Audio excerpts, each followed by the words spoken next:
Let me introduce myself. My name is Dwi Septiana Ramadhani. And my name is Intan Indra Juniapiska. We are from SMA TGRA 2 Kayen. We will present our research by the title Physical and Mechanical Properties Bioplastics of Cartoon Tubers and Cellulose of Peanut Shell was as environmentally friendly food packaging. Background of our research is total inorganic waste in Indonesia reaches more than 65 million tons per year. The more plastic used, the more environmental pollution increases.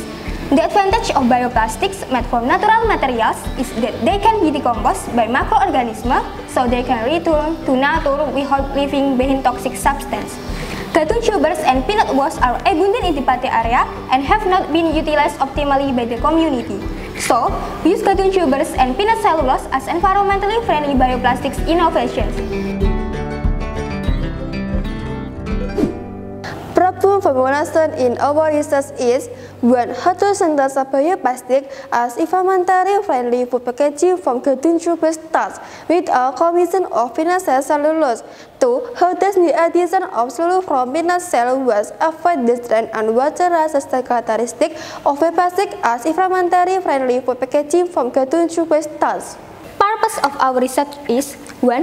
To synthesize bioplastics as environmentally friendly food packaging from cartoon tuber starch with a combination peanut shell waste cellulose and its effect on strength and water resistance. 2. To determine the physical and mechanical properties of bioplastics from cartoon tuber starch and peanut shell cellulose as environmentally friendly food packaging materials. Basic theory in our research is cartoon tubers contain 60 to 80% stop-forming carbohydrate, which consists of amylose and amylopathy for bioplastic film. Peanut shell waste contain 45 to 50% cellulose, which is suitable for bioplastic strong characteristic and its ability to easily decompose in a short time. Bioplastic are a type of plastic made from natural material and can be decomposed. Method in our research, we start with a data study, then preparation of cellulose and material, next making cartoon tuber starch and cellulose of peanut shell, then making and characterization of bioplastic, and preparation of the final reports. The tools in our research are blender, sieve, oven, knife, hot plate stirrer, mold, digital scale, and pH meter. And the material are cartoon tubers, cellulose of peanut shell, acetic acid, glycerol, sodium hydroxide, and distilled water. In our research, we have 3 steps. First, making cartoon tuber starch. The cartoon tubers is peeled, washed, and cut, then blend. Then the residue is separated and allowed to settle for 20 hours until which starch is obtained. Then dried for X hours and ground sieve until starch from the cartoon tubers is obtained. Second, making peanut shell cellulose extract. Open the peanut shell powder, add sodium hydroxide, and heat it. Wash the solid and it of distilled water, acetic acid, and sodium chloride. Heat at 75 degrees Celsius for 1 hour. Next, filter and wash with aqua-dish plus ethanol, then filter again and dry at 50 degrees Celsius for 16 hours. Third, making bioplastics. Cartoon starch is added to aqua-dish, heat using a magnetic stirrer, and cellulose is added. Next, stir for 10 minutes and add a plasticizer. Then pour into a mold and oven for 20 hours at a temperature of 60 degrees Celsius. Results in our research are, we made 3 samples with different composition, namely, sample 1 equal 80% cartoon tuber starch and 20% of peanut shell cellulose. Sample 2 equal 60% cartoon tuber starch and 40% of peanut shell cellulose. Sample 3 equal 40% cartoon tuber starch and 60% of peanut shell cellulose. Characterization in our research is water resistance test, tear resistance test, and biodegradability test. Result and discussion in our research are: first, water resistance test.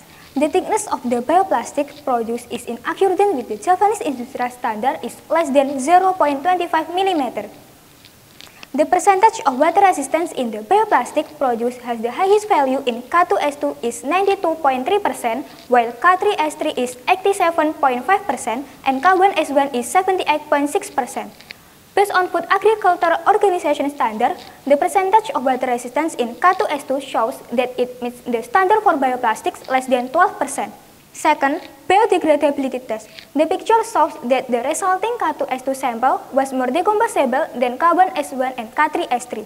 It was found that samples obtained biodegradation level of 93% within a week. This matches best 7/18/2016 Indonesian national standard, which minimum standard of bioplastics is more than 60% for 1 week. Third, T-resistance test. The test was carried out at the Textile Manufacturing Laboratory at the Islamic University of Indonesia using the Mesdan Lab Strength Tester. 3 samples showed tensile strength result in accordance with the Japanese industrial standard because they were more than 3.92 MPa. The result from bioplastics showed that the K2S2 sample has a higher tensile strength. This shows that sample K2S2 has higher T-resistance compared to the K1S1 and K3S3 samples. Conclusion in our research are: first, bioplastic synthesized from gadun tuber starch and peanut cellulose is carried out through a thermoplastic process using the testing method. Second, the addition of peanut cellulose does not necessarily increase the tear strength of the resulting bioplastic. This is proven by the K2S2 sample, which shows the highest tear resistance quality of 19.62 MPa, while the addition of cellulose to K3S3 shows a tear resistance value of 13.74 MPa. This is because the intramolecular hydrogen bonds in the mixture of gadun tuber starch and peanut cellulose are not homogeneous. Suggestion in our research: further variation need to be made for making bioplastic with a combination of gadun tuber starch and peanut cellulose to produce high T resistant and can be applied for environmentally friendly food packaging. That's all our presentation. Thank you for your attention. Bye-bye!